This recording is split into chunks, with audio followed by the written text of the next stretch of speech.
সালামু আলাইকুম রহমতুল্লাহ। উদ্যোক্তা হতে গেলে বা খামারি হতে গেলে আপনাকে 24 ঘন্টা কাজ করার সেই মন মানসিকতা নিয়ে এই সেক্টরে আসতে হবে।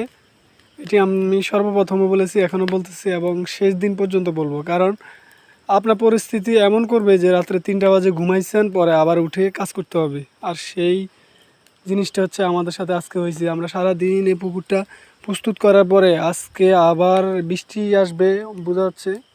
এই যে পুকুর পাড়ে যে আগাছাগুলো ছিল, এই আগাছাগুলো দিনে আমরা অবশ্য জ্বালিয়ে দিতাম বা উঠে ফেলতাম। এখন বৃষ্টি আসলে ভিজে যাবে বিধায় আমরা এখন রাত্রেবেলায় ফুরিয়ে দিচ্ছি। আমরা এই পুকুরে আমাদের সাপের পোনা ছিল, এগুলো আমরা অন্য পুকুরে নিয়ে গেছি। আমরা যেহেতু প্রত্যেক বছরে পোনা মাছ বিক্রি করি, আর আমরা এখন নতুন রেনু আনবো। এখানে কার্প জাতীয় মাছের আমরা রেনু চাষ করব। আর অবশ্য এই ভিডিওটির মাধ্যমে আমি পুরনো একই কথাই বলবো যে উদ্যোক্তা হতে গেলে আপনাকে 24 ঘন্টা কাজ করার মন মানসিকতা নিয়ে নামতে হবে ইনশাআল্লাহ। তাহলে আল্লাহ বারাকা দান করবেন। আমাদের খামারের জন্য দোয়া করবেন। আসসালামু আলাইকুম, আল্লাহ হাফেজ।